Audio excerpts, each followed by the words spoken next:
my goal is to be loyal, not just be included. And so it's not fun being alone, but if you have to be, it's better. There's a lot of pastors that are enmeshed in denominations, Networks.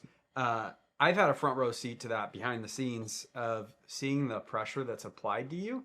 And you had a weird men's event thing we won't get into, but after this men's event thing that happened last April, it was wild to see the pressure that was applied to you by very big names of people trying to get you to change your message, trying to get you to back down.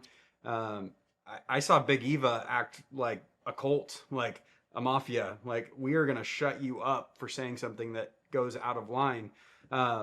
What advice would you give a pastor that's trying to have courage, but he's got a board, he's got a denomination that is throttling down on him right now, so he can't speak to his family, his church? Get fired for the gospel of Jesus Christ. Love it.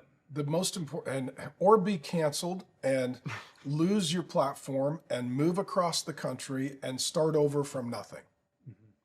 That's what I did. And so for me, there's something called the Bowen family system, which, I really, really like. It's kind of a theory of relationship, and it applies to family and church family.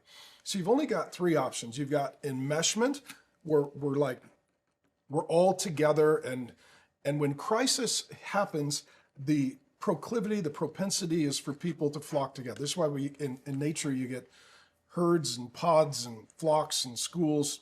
You feel safer together. So people want to be part of a group. But if you say or do anything that anyone in the group criticizes, you have to submit to the group so that you can be welcomed back into the group. And then the threat is, if you don't say what we say and do what we do, or you expose our cowardice and our hypocrisy and our good old boys network, then we're going to cut you off. And that's cancel culture. And so you can be enmeshed, you can be cut off, or you can be differentiated. And differentiated is, I'm connected, but I'm not codependent. Yep. You get to do your thing, I get to do my thing. You get to say your thing, I get to say my thing. And so for me, if you only give me enmeshment or cutoff, I will take cutoff.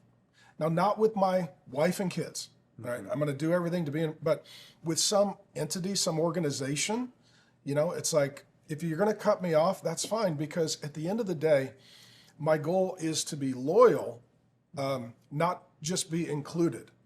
And so it's not fun being alone, but if you have to be, it's better. And so I would rather be cut off, deplatformed, canceled, than unfaithful, because ultimately, if you don't fear God, you should not be in any sort of Christian leadership. And so at the end of the day, I need to say what the Lord tells me to say. I need to do what the Lord tells me to do. And I can't run it through a group of lesser, weaker men to get permission to obey God. And I've only seen God bless that. Every time. And fear and faith are contagious. If you're a fearful person, it'll be contagious. If you're a courageous person, it'll be contagious. And so, I won't live by fear. And, I've already lost everything and started over from nothing. Is it better now? It's way better, because it's at the point now where the pastors and so Big Eva is being exposed.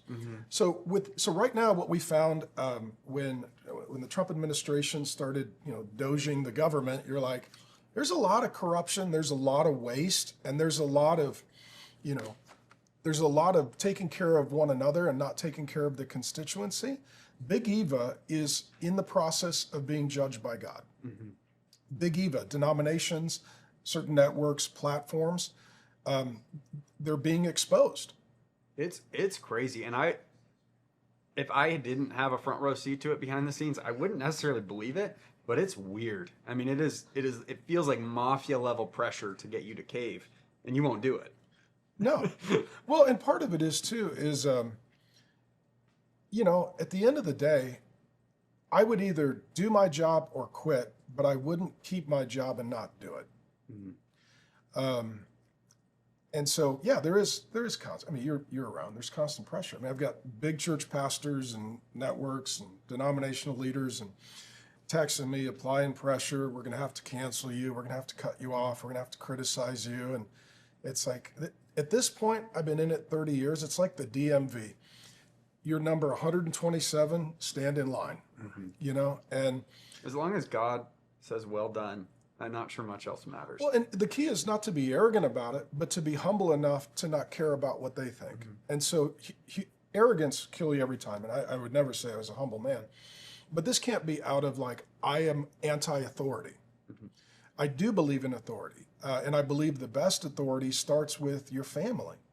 And when your kids grow up to love and serve the Lord, they need to be your first level of wise counsel, you know, because they know you and they know the situation you're in. And so I do have people that I'm under their authority. I do have legal boards, genuine oversight. But at the end of the day, I'm not we shouldn't seek to be rebellious or independent. But when the pressure comes to not make anyone look bad by failing like them, it's like, if you suck and I'm trying not to suck and my not sucking exposes your sucking, my answer is not to start sucking. Your answer has to be stop sucking. Yeah. I think that's why Jesus ticked off so many Christians. Yeah. I mean, so many Pharisees, Religious people. It's because he was bucking the system. He was making everyone else look bad because he was like, no, I'm going to heal the guy. Like, he needed to be healed. Like, Yeah. your kid needed to be circumcised. This guy needed to be healed. So what? It's the Sabbath. Like, the Sabbath was made for man, not man for the Sabbath. So I think we see Jesus kind of leading in that same example of being under authority, but the correct authority. Well, and it's like, you know, people are like, well, so-and-so is very controversial. It's like, do you think Jesus, I mean, he had a lot of controversy. Mainly with religious people. Riots, death threats, imprisonment, murder.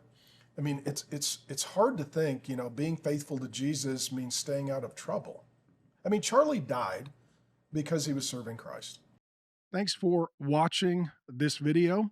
It's a great honor to help you learn the Bible. Go ahead and subscribe to the channel, and I promise you there'll be more to come.